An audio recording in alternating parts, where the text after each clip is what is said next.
Assalamualaikum warahmatullahi wabarakatuh. Jadi di sini kami berdua akan mempresentasikan tugas dari mata kuliah Artificial Intelligence dengan dosen pengampu yaitu Bapak Ahmad Zaki Falani, Eskom, Mkom, dengan judul kami yaitu Sistem Pakar Talenta. Nah, kami dari Teknik Informatika dengan anggota kelompok yaitu saya Ahmad Rizal Azroki dengan NIM 043210009. Saya Ida Lutfia Rahman dengan NIM 043121027. Artificial Intelligence yaitu desain buatan adalah seperangkat teknologi yang memungkinkan komputer melakukan berbagai fungsi lanjutan, termasuk kemampuan untuk melihat, memahami, dan menerjemahkan bahasa lisan dan tulisan, menganalisis data, membuat rekomendasi, dan banyak lagi. Artificial Intelligence adalah tulang punggung inovasi dalam komputasi modern, membuka nilai bagi individu dan bisnis, misalnya yaitu Optical Character Recognition atau OCR menggunakan AI untuk mengekstrak teks dan data dari gambar dan dokumen, mengubah konten dan data terstruktur menjadi data terstruktur yang siap untuk bisnis dan membuka wawasan yang berharga. Pengertian sistem pakar. Sistem pakar adalah suatu program komputer atau sistem informasi yang mengandung beberapa pengetahuan dari satu atau lebih pakar manusia terkait suatu bidang yang tertentu spesifik. Pakar biasanya merupakan seseorang yang memiliki keahlian khusus di bidangnya masing-masing, contohnya dokter, psikolog, mekanik, dan sebagainya. Perangkat ini pertama kali dikembangkan oleh Pearson Program Kecerdasan Buatan atau AI sekitar tahun 1960-an dan 1970-an serta baru diterapkan pada tahun 1980-an. Pendahuluan. Sistem cerdas merupakan sistem yang menerapkan kecerdasan buatan, yaitu kecerdasan buatan adalah salah satu bagian ilmu komputer yang membuat agar mesin komputer dapat melakukan pekerjaan seperti dan sebaik yang dilakukan oleh manusia. Sistem pakar yaitu sistem pakar atau expert system merupakan salah satu lingkup utama dalam kecerdasan buatan. Di sini komputer digunakan sebagai sarana untuk menyimpan pengetahuan para pakar. Dengan demikian, komputer akan memiliki keahlian untuk menyelesaikan permasalahan dengan meniru keahlian yang dimiliki oleh pakar. Pemenuhan kategori kota cerdas dalam sebuah kota harus mampu merangkum 6 dimensi, meliputi smart ekonomi, smart people, smart governance, smart mobility, dan smart environment, dan smart living. Pada kategori smart people, salah satu cakupan dalamnya adalah kemauan untuk terus-menerus belajar seumur hidup. Sedangkan pada kategori smart governance, salah satu cakupan dalamnya adalah pelayanan publik, negara ASN, dan pelayanan publik dalam penyelenggaraan pemerintahan. Pelayanan publik tidak merupakan suatu tolak ukur kinerja pemerintah yang paling kasat mata. Masyarakat dapat menilai langsung kinerja pemerintah berdasarkan pelayanan yang diterimanya. Untuk itu, proses pelayanan publik di semua lembaga adalah suatu hal yang mendasar yang harus segera ditingkatkan. Metode penelitian talenta. Berdasarkan pemaparan di atas, maka tujuan dari penelitian adalah merancang sebuah aplikasi sistem cerdas berbasis pengetahuan, yaitu sistem pakar talenta. Dengan singkatan, tanya lengkap seputar layanan publik dan perizinan. Talenta dapat menjadi portal awal bagi semua kalangan masyarakat dalam memperoleh informasi layanan publik dan perizinan, dan juga dikemas dalam bentuk tatap muka berbasis AI. Tujuan dan manfaat. Tujuannya yaitu talenta, singkatan tanya lengkap seputar layanan publik dan perizinan. Saya dapat memberikan kontribusi dalam pemenuhan Selain dapat memberikan kontribusi dalam pemenuhan dimensi smart people dan smart government menuju smart city, sekaligus juga dapat memberikan kontribusi dalam mempercepat arah dan strategi implementasi TIK. Manfaatnya yaitu yang pertama, dapat menciptakan pelayanan publik yang prima. 2. Dapat meningkatkan kualitas pelayanan publik dengan ASN yang memiliki kemampuan dan kapabilitas dalam melaksanakan tugasnya. Tahap perancangan dan pengembangan sistem. Ada 3 unsur penting dari pengembangan sistem pakar, yaitu adanya pakar, pemakai atau user, dan sistem. Pakar adalah orang yang mempunyai pengalaman khusus akan suatu masalah.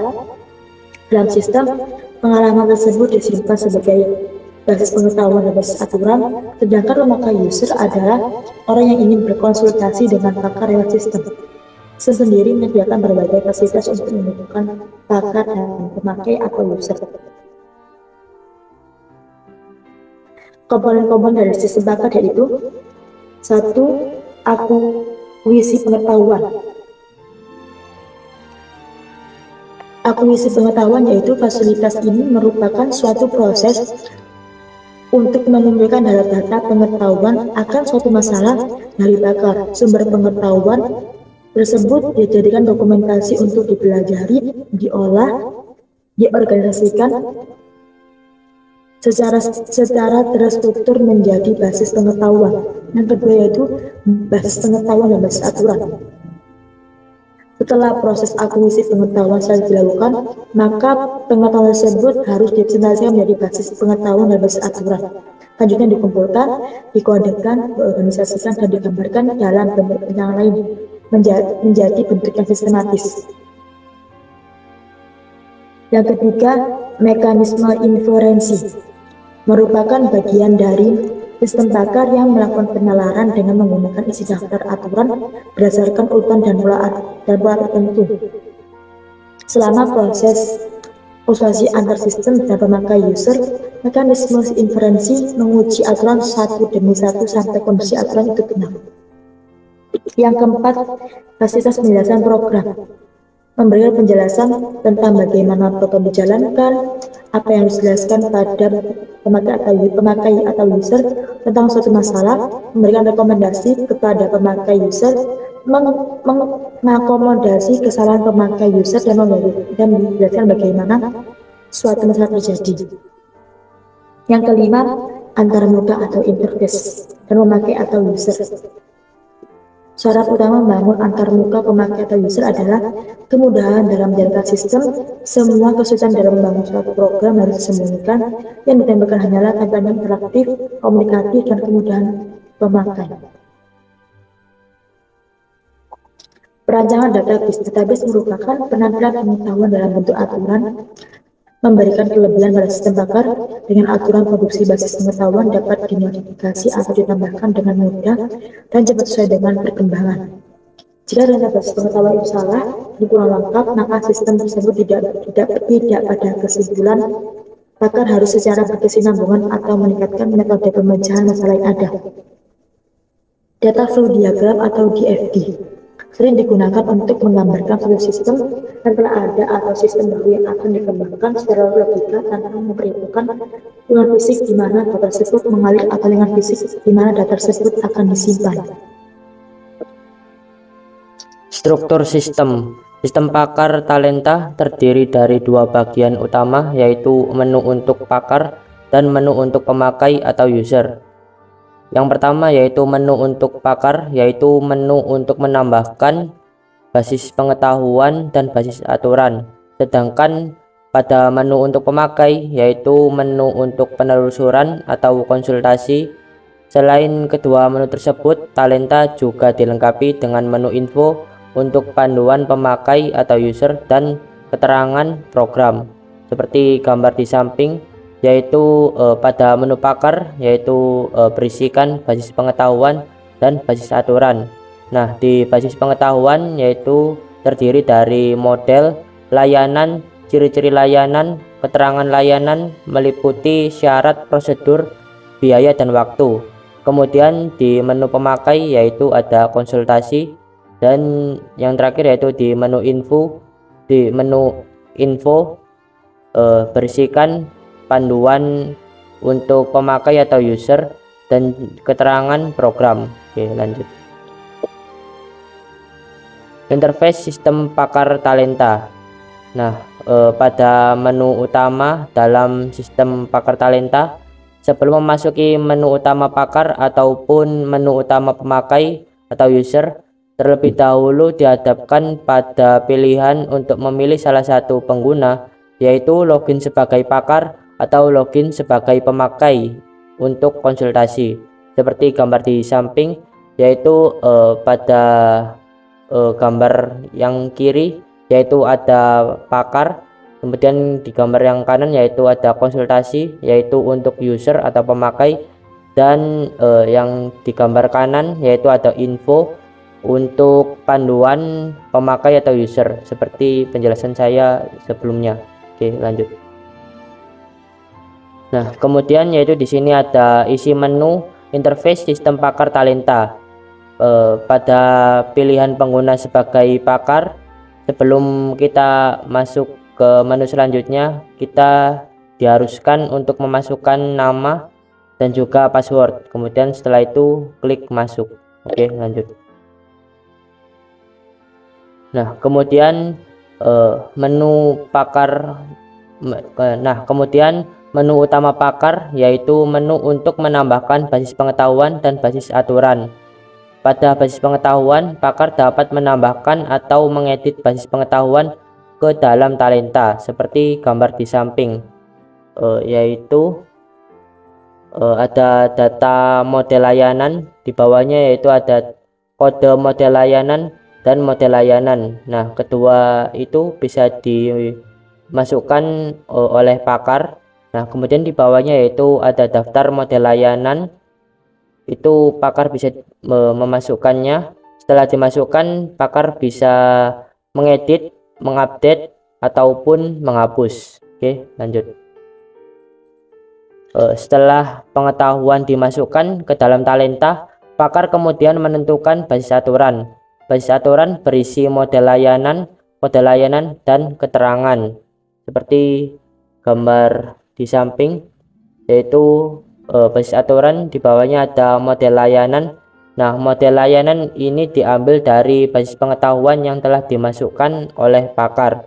Kemudian di bawahnya yaitu ada layanan, keterangan layanan, ciri layanan, dan penjelasan keterangan layanan. Nah, di sana di bawahnya yaitu ada kode dan juga layanannya. Oke, lanjut. Nah, kemudian di sini ada menu utama pemakai atau user. Pemakai atau user dapat memulai konsultasi dengan menjawab pertanyaan-pertanyaan dengan memilih jawaban dari sekian jawaban yang tersedia, hingga akhirnya diperoleh jawaban atau informasi akhir yang dibutuhkan oleh pemakai atau user. Seperti gambar di samping, yaitu ada beberapa pertanyaan yang bisa dipilih oleh pemakai atau user. Oke, lanjut. Nah, setelah itu selama proses konsultasi antara talenta dan pemakai atau user, mesin inferensi menguji aturan satu demi satu sampai kondisi aturan itu benar, menentukan semua tahap yang terjadi dalam dialog dan pengambilan keputusan.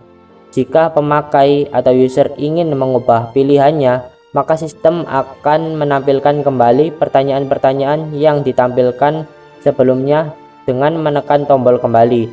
Setelah pemakai atau user menginputkan pilihan-pilihan yang disediakan oleh talenta, maka talenta akan menampilkan kembali ciri-ciri layanan atau perizinan yang telah diinputkan oleh user, seperti gambar yang ada di samping. Oke, lanjut.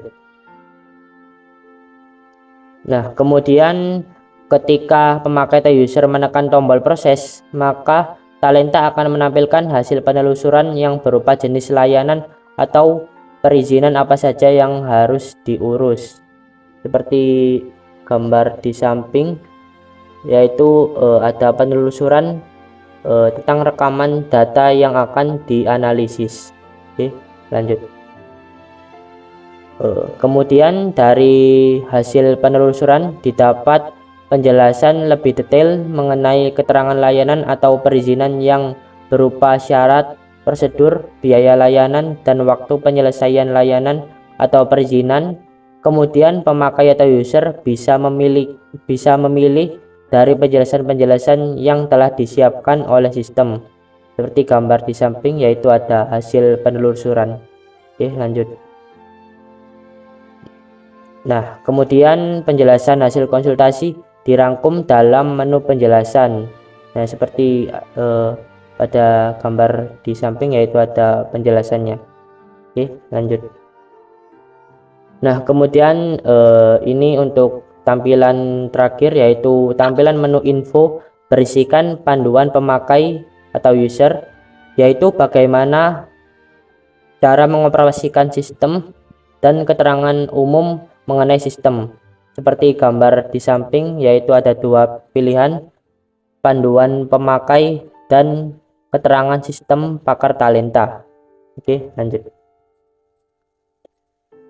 Oke, dari penjelasan kami berdua bisa tarik kesimpulan, yaitu perancangan sistem pakar talenta, singkatan dari tanya lengkap seputar layanan publik dan perizinan, dapat mengawali pengembangan aplikasi berbasis kejelasan buatan atau Artificial Intelligence atau AI di dalam bidang pemerintah, khususnya pelayanan publik, talenta mampu menyediakan konsultasi online, layanan seorang pakar secara non-stop karena dalam talenta terdapat dokumentasi ilmu, pengetahuan dan pengalaman para ASN yang sudah ahli dan lama berkecimpung dalam bidang pelayanan publik dan perizinan.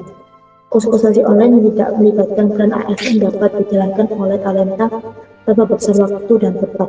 Segala informasi yang pasti dan transparan tentang persyaratan, prosedur, waktu penyelesaian dan biaya dalam pelayanan publik dan bisa mampu disediakan oleh talenta secara sistematis dan terstruktur. Sekian presentasi dari kami berdua, kurang lebihnya mohon maaf. Terima kasih. Wassalamualaikum warahmatullahi wabarakatuh.